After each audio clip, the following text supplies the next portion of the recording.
Assalamualaikum warahmatullahi wabarakatuh. Halo semuanya, kami dari kelompok 2, kelas 1A Tadris Matematika. Pada kesempatan kali ini, kami akan membahas tentang relasi invers, sifat-sifat relasi, dan juga relasi ekuivalen. Sebelum masuk ke materinya, izinkan kami memperkenalkan anggota kelompok kami terlebih dahulu. Yang pertama, saya sendiri Elsa Nurul Insani dengan nomor induk mahasiswa 2530105022. Yang kedua ada rekan saya Nur Jasmine Al-Mumtaz dengan nomor induk mahasiswa 2530105009. Yang ketiga ada rekan saya Mona Nur Soleha dengan nomor induk mahasiswa 2530105006. Dan yang terakhir ada rekan saya Hilda Galia Mumtaza dengan nomor induk mahasiswa 2530105007. Dalam kehidupan sehari-hari, kita seringkali berinteraksi dengan orang lain, baik itu dalam konteks sosial, ekonomi, maupun akademik. Interaksi-interaksi ini dapat diwakili oleh konsep relasi yang merupakan salah satu konsep fundamental dalam matematika. Relasi invers, sifat-sifat relasi, serta relasi ekuivalen adalah beberapa konsep penting dalam teori relasi yang akan kita bahas dalam presentasi ini. Kami akan menjelaskan definisi, contoh, dan aplikasi dari konsep-konsep ini, serta bagaimana ini dapat digunakan untuk memecahkan masalah dalam berbagai bidang. Tanpa basa-basi lagi, mari kita mulai presentasi kita dengan topik relasi invers. Kami akan menjelaskan apa itu relasi invers, bagaimana cara menentukannya, serta beberapa contoh aplikasinya. Yang pertama ada definisi dari relasi invers.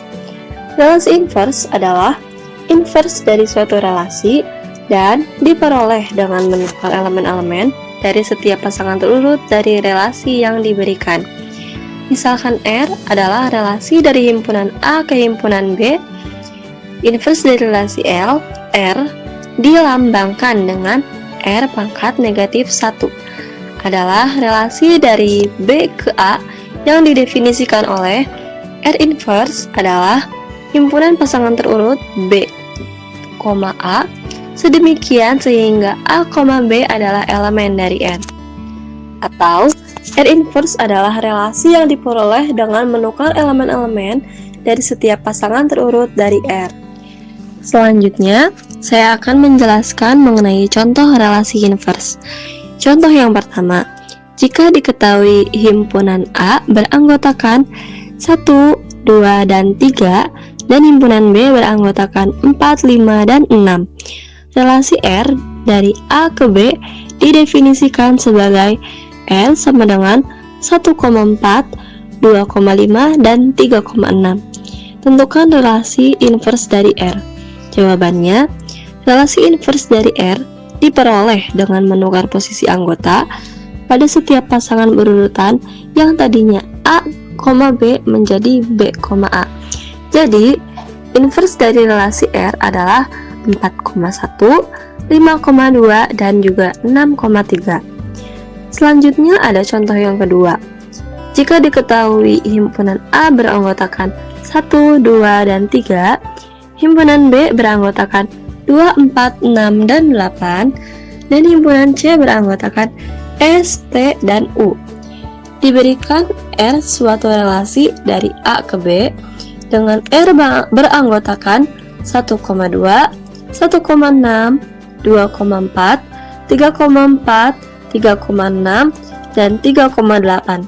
Sedangkan S adalah suatu relasi dari B ke C dengan S yang beranggotakan 2,U, 4,S, 4,T, 6,T, dan 8,U. Tentukan invers dari R dan S. Jawabannya, Kita perhatikan kembali bahwa relasi inverse dari R diperoleh dengan menukar elemen-elemen dari setiap pasangan terurut dari R. Jadi, jika relasi R beranggotakan 1,2, 1,6, 2,4, 3,4, 3,6, dan 3,8, maka inverse dari relasi R adalah kita tukar posisinya menjadi 2,1, 6,1, 4,2, 4,3, 6,3, dan 8,3. Begitu juga dengan S. Jika relasi R, S sebelumnya adalah 2,U, 4,S, 4,T, 6,T, dan 8,U, maka inverse dari relasi S adalah U,2, S,4, T,4, T,6, dan U,8. Contoh yang selanjutnya, jika diketahui relasi R beranggotakan 2,3, 4,5, 6,7, dan 8,9. Tentukan relasi inverse dari R. Jawabannya, R inverse sama dengan 3,2, 5,4, 7,6, dan juga 9,8.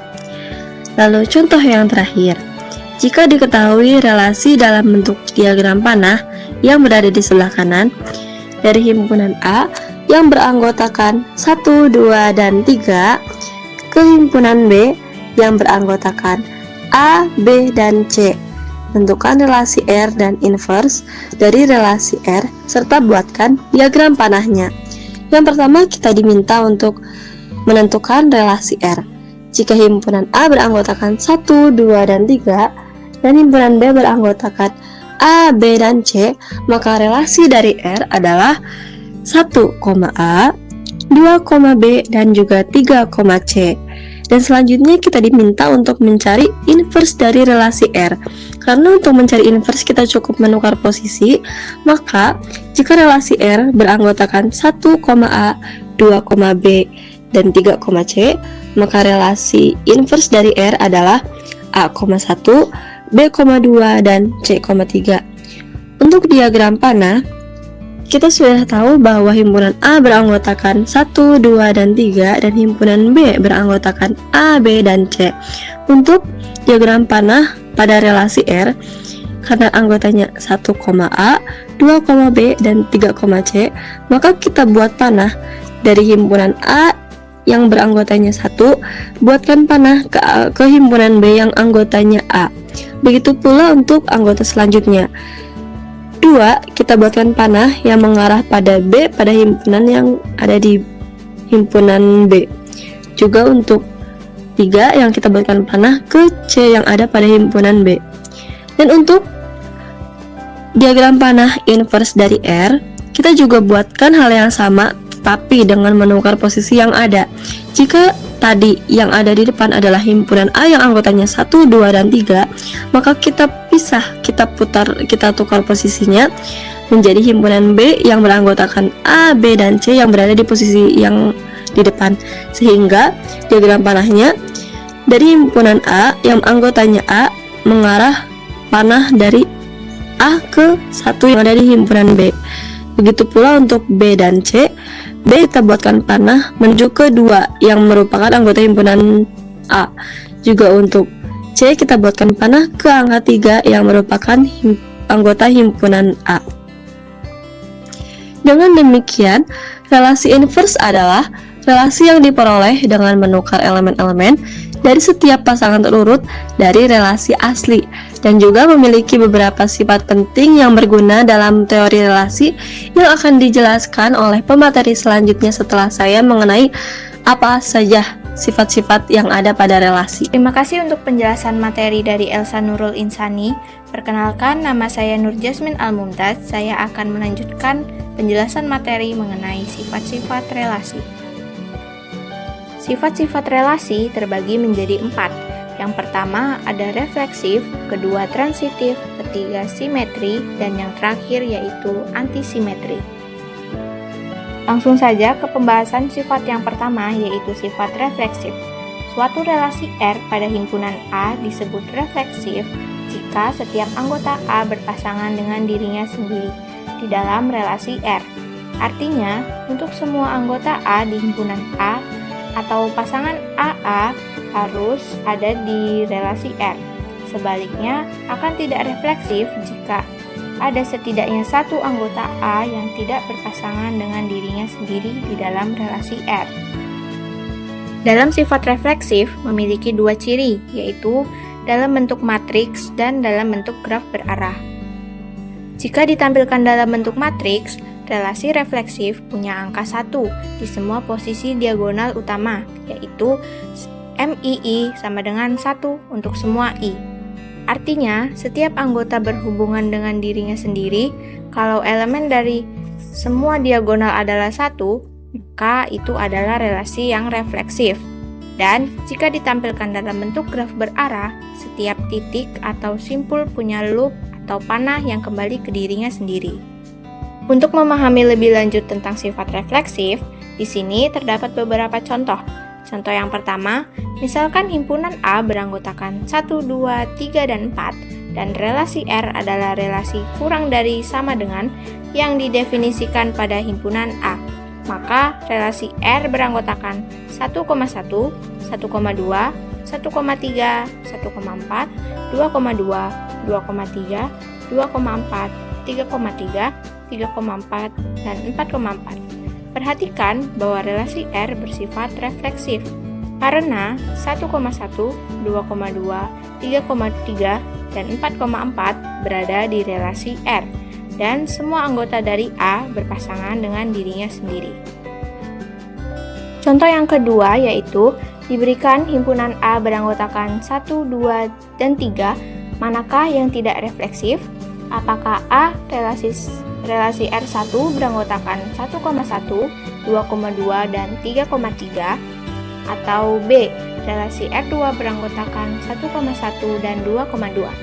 Jawabannya yaitu B, relasi R2 yang beranggotakan 1,1 dan 2,2. Alasan mengapa tidak refleksif?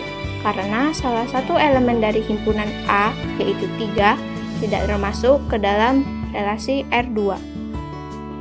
Sifat relasi yang kedua yaitu transitif. Suatu relasi R pada himpunan A disebut transitif jika berhubungan dengan B dan B berhubungan dengan C, maka A juga harus berhubungan dengan C.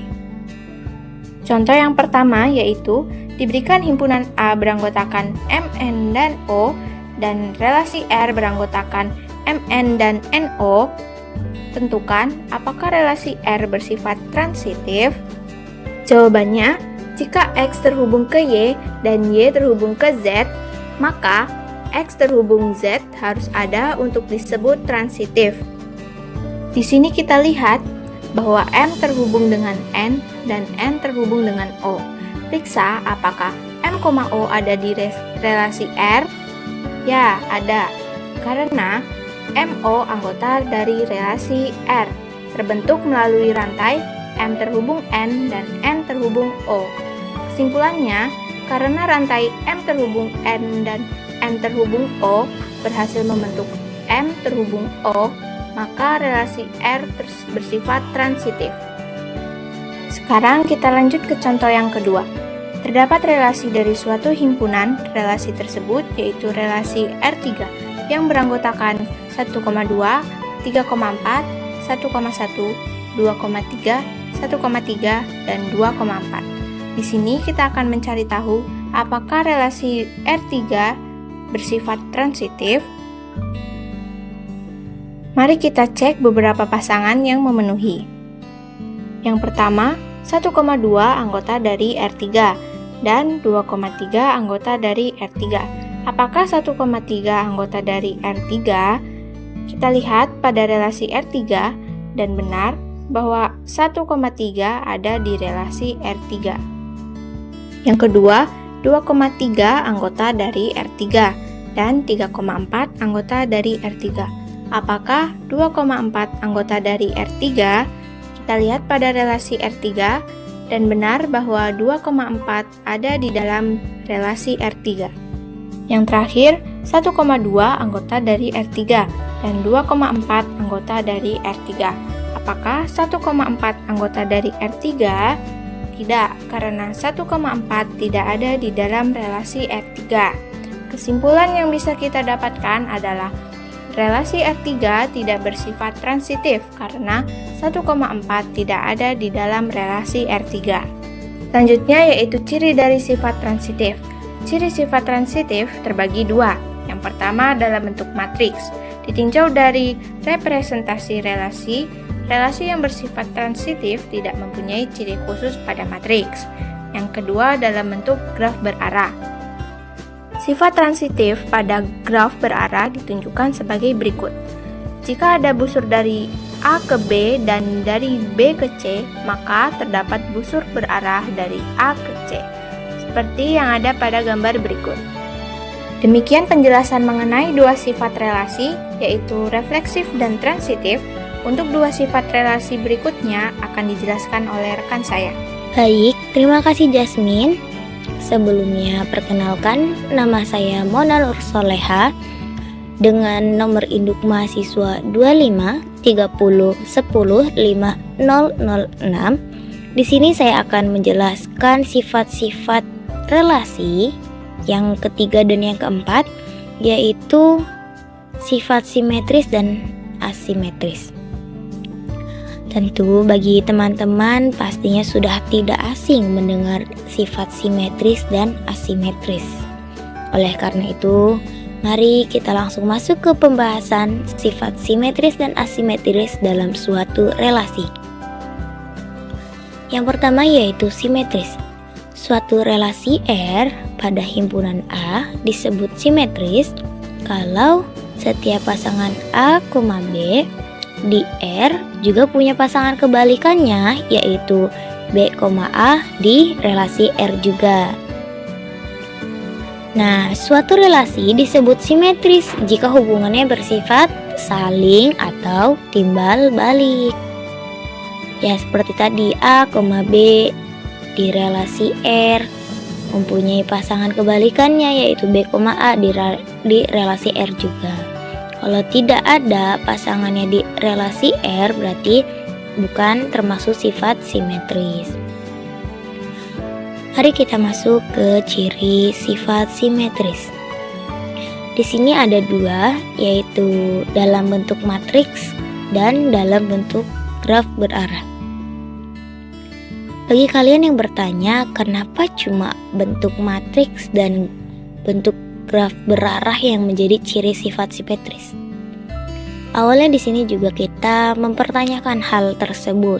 Setelah kita mencari informasi, ternyata karena matriks dan graf berarah itu sering sekali digunakan oleh masyarakat saat menghitung atau mencari relasi dalam sifat simetris.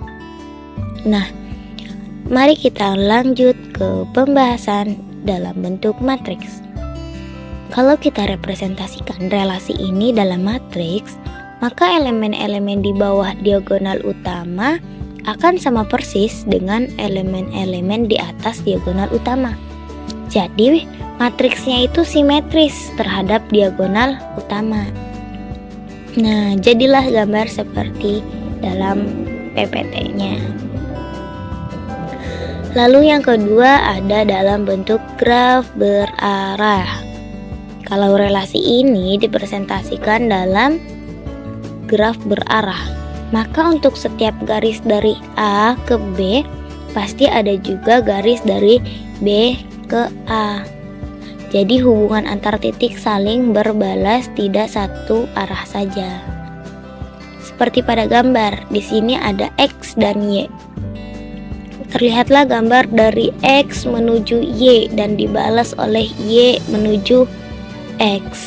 Jadi di sini saling timbal balik. Setelah itu kita masuk ke sifat selanjutnya, yaitu asimetris. Apa sih asimetris itu? Di sini dikatakan suatu relasi R pada himpunan A disebut asimetris atau tidak asimetris kalau ada pasangan A, B di relasi R tapi tidak mempunyai pasangan kebalikan B, A di R. Nah, dapat disimpulkan simetris ini kebalikan dari asimetris. Nah, kan tadi kalau simetris itu mempunyai kebalikan pasangan di relasi yang sama. Kalau asimetris itu tidak mempunyai pasangan kebalikan di relasi yang sama. Tadi simetris A, B di R, kebalikannya B, A di R. Kalau asimetris A, B di relasi R, tapi kebalikannya itu B, A nya itu nggak ada tuh di relasi R. Nah, untuk mempermudah menentukan sifat simetris atau simetris pada relasi yang memiliki pasangan lebih dari satu, kayak misalkan ada 2 atau 3, kan di sini tuh misal ada relasi A, himpunan pasangan pertamanya itu punya pasangan kebalikan, pasangan keduanya itu punya pasangan kebalikan, pasangan ketiganya nih gak punya pasangan kebalikan di si relasi A tuh. Jadi kan 2 lawan 1 tuh kan, harusnya kan biasanya kita 2 lawan 1 berarti yang menang 2 gitu kan. Enggak, asimetris itu setidaknya 1. Walaupun banyak simetrisnya, banyak yang mempunyai kebalikan, setidaknya 1 yang tidak punya pasangan kebalikan di relasi, maka disebut asimetris. Mau yang punya kebalikannya 4 pasangan, tapi 1 pasangan yang gak punya kebalikan nih di relasi, berarti dimasukinnya ke asimetris. Untuk lebih memahami kembali simetris dan asimetris, mari kita lanjut ke contohnya. Contoh yang pertama, diketahui suatu himpunan A beranggotakan 1, 2, dan 3, dan relasi Z beranggotakan pasangan 1,2, 2,1, 1,3, 3,1. Yang ditanyakan apakah Z bersifat simetris? Nah, perlu diingat lagi tadi simetris itu apa? Setiap pasangan yang juga punya pasangan kebalikannya di relasi yang sama. Nah, untuk mengetahuinya mari kita cek setiap pasangan. Yang pertama itu 1,2. Kebalikan pasangannya itu berarti 2,1. Carilah 2,1 di relasi Z, ada enggak? Nah, ada kan?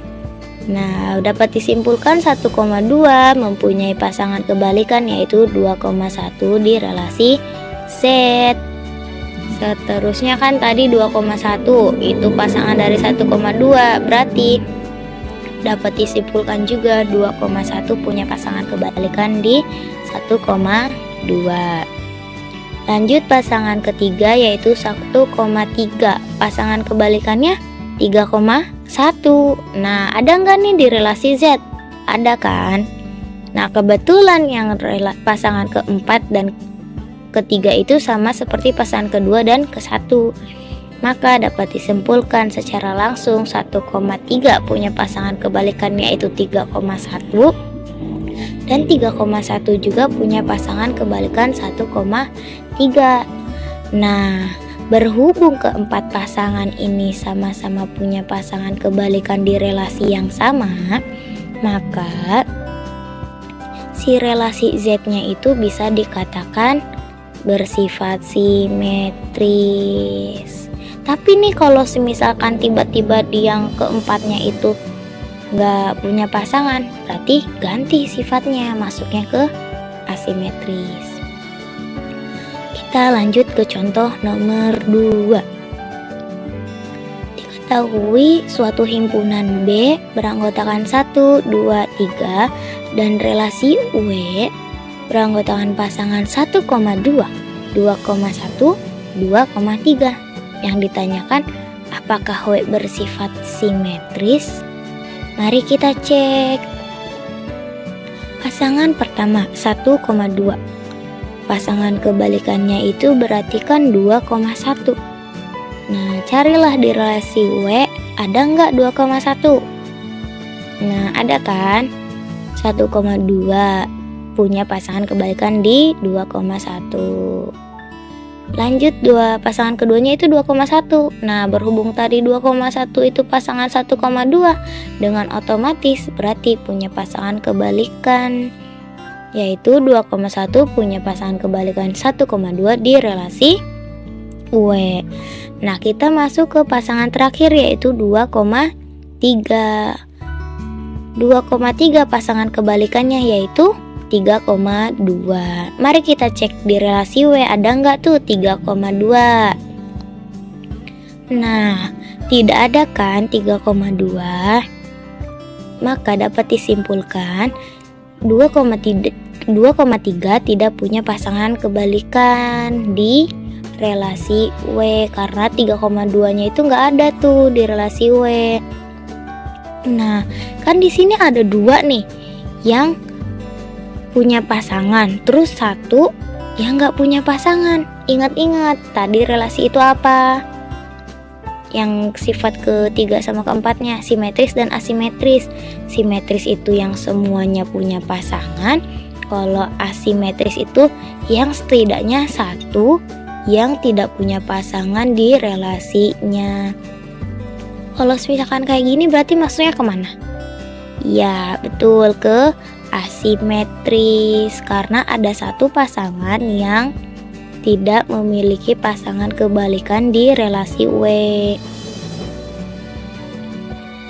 Oke, kita masuk ke contoh ketiga, yaitu diketahui suatu himpunan C beranggotakan 1, 2, 3 dan relasi F adalah himpunan pasangan berurutan X, Y, di mana X dan Y adalah anggota dari himpunan A, dan X habis membagi Y. Yang ditanyakan, apakah relasi F bersifat simetris? Mari kita jawab.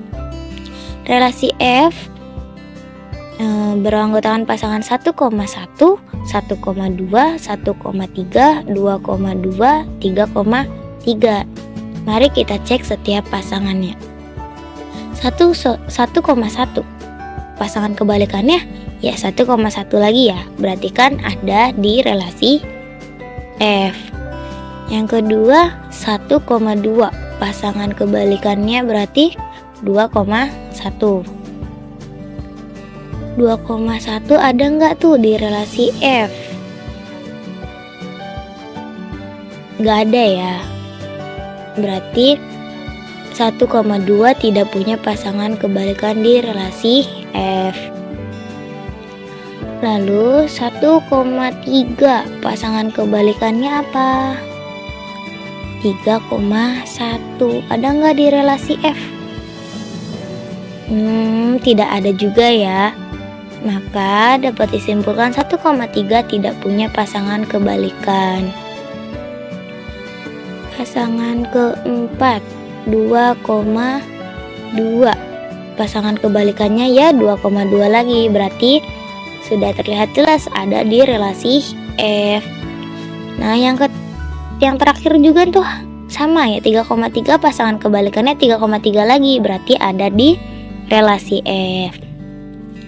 Nah, walaupun lebih banyak yang punya pasangan di relasi F, tapi kan tadi tuh simetris itu harus semua yang punya pasangan.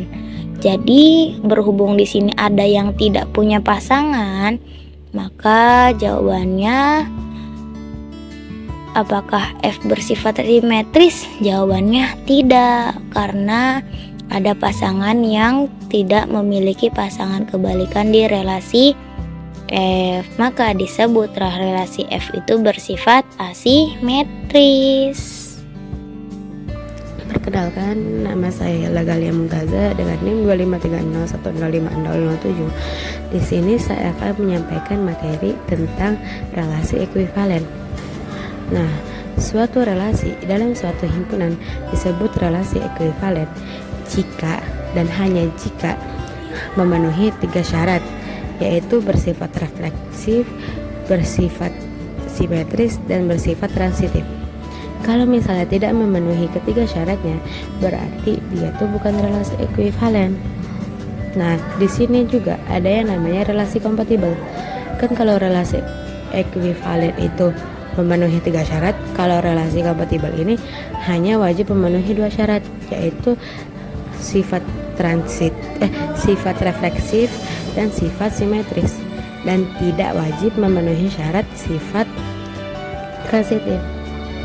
Artinya apa? Kalau misalnya suatu relasi hanya memenuhi 2 syarat, yaitu refleksif dan simetris, tapi tidak memenuhi transitif, maka dia tuh memang bukan relasi ekuivalen, akan tetapi masuknya ke relasi kompatibel.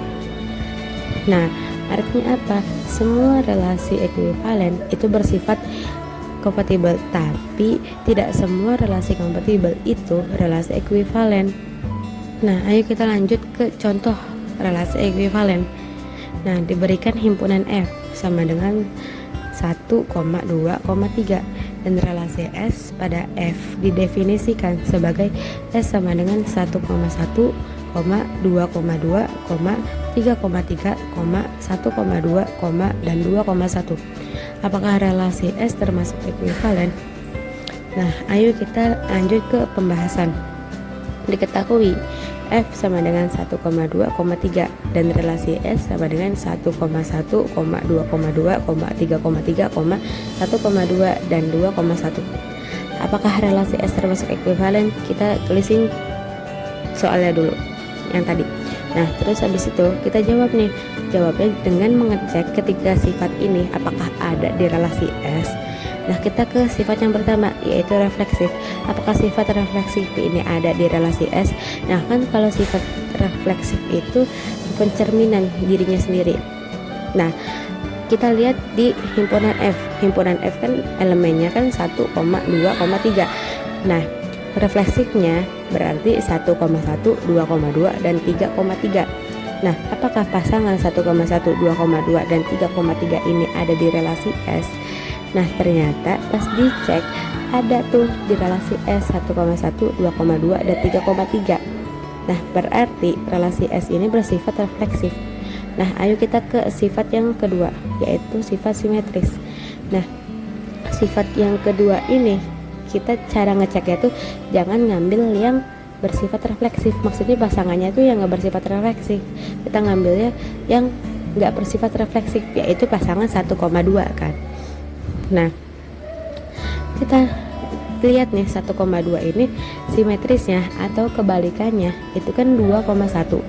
Nah, apakah pasangan 2,1 ini ada di relasi S? Dan ternyata di relasi S ini ada pasangan 2,1. Nah, berarti pasangan maksudnya berarti relasi S ini bersifat simetris. Nah, ayo kita ke sifat yang ketiga, yaitu sifat transitif. Nah, kita mengeceknya itu yang cara mengeceknya itu kita nyari yang A, B, B, C. Nah, yang memenuhi pasangannya memenuhi itu 1,2 dan 2,1 dan 2,1 dan 1,2. Nah, maksudnya apa? Depan sama belakangnya tuh ada yang sama tuh. 1,2, 2,1 kan duanya tuh ada sama kan di keduanya. Nah, artinya kita cek nih 1,2 kan A, B, 2,1 tuh B, C. Kita ibaratinnya berarti A nya sama dengan 1, B nya sama dengan 2, dan C nya itu sama dengan 3. Dan C nya itu sama dengan 1.